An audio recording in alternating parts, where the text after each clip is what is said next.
ராணிப்பேட்டை மாவட்டம் அரக்கோணம் கடற்படை விமான தளத்தில் ஹெலிகாப்டர் பயிற்சி பள்ளியில் பயிற்சியை நிறைவு செய்த கடற்படை விமானிகள் 16 பேருக்கு பட்டமளிப்பு விழா நடைபெற்றது.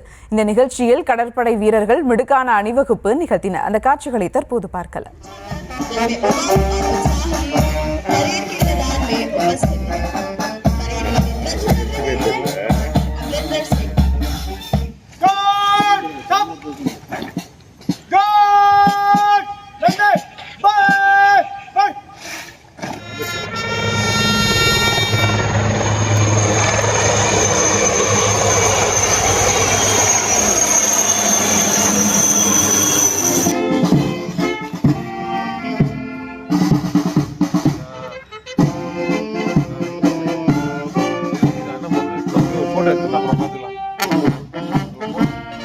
இது குறித்த மேலும் விவரங்களோடு இணைகிறார் செய்தியாளர் நரேந்திரன். வணக்கம் நரேந்திரன், விவரங்கள்.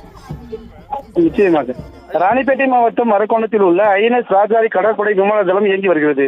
இதில் ஹெலிகாப்டர் பயிற்சி பள்ளி சார்பில் 22 வார கடின பயிற்சி அளிக்கப்பட்டு வருகிறது. இப்பயிற்சியை வெற்றிகரமாக முடித்த 16 கடற்படை விமானிகள் இன்று பட்டமளிக்கும் விழா நடைபெற்றது. 105வது ஹெலிகாப்டர் கண்டக்ஷன் கோர்ஸ் நிகழ்ச்சியில் கிழக்கு கடற்படை தளபதி வைஸ் அட்மிரல் சஞ்சய் பல்லா சிறப்பு அழைப்பாளராக கலந்து கொண்டு வீரர்களின் அணிவகுப்பு மரியாதை ஏற்றுக்கொண்டார்.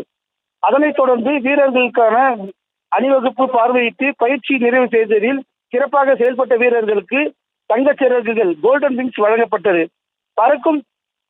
பறக்கும் திறனில் அதிக மதிப்பெண் பெற்ற பயிற்சி விமானிக்கு அளிக்கப்படும் கிழக்கு கடற்படை தளபதி rolling trophy lieutenant Aditya Singh கௌரவுக்கு வழங்கப்பட்டது. மொத்த திறனில் முதலிடம் பெற்ற கேரள ஆளுநர் ரோலிங் டிராபி லெப்டினன்ட் நக்கில் தியாகுவுக்கு வழங்கப்பட்டது. இந்திய கடற்படை, கடலோர பாதுகாப்பு படை மற்றும் நட்பு நாடுகளின் ஆயுதப்படைகள் ஆகியவற்றில் சேர்ந்த 884 விமானிகளுக்கு உயர்தர ஹெலிகாப்டர் பறக்கும் பயிற்சி வழங்கப்பட்டுள்ளது. புதிதாக பயிற்சி முடித்த விமானிகள் விரைவில் இந்திய கடற்படை முன்னணி பிரிவுகளில் இணைக்கப்பட உள்ளனர். இவர்கள் கண்காணிப்பு, ரோந்து, தேடல், மீட்பு, கடல் கொள்ளையர்கள் எதிர்ப்பு நடவடிக்கைகள் உள்ளிட்ட பல்வேறு பொறுப்புகளில் பணியாற்ற உள்ளனர்.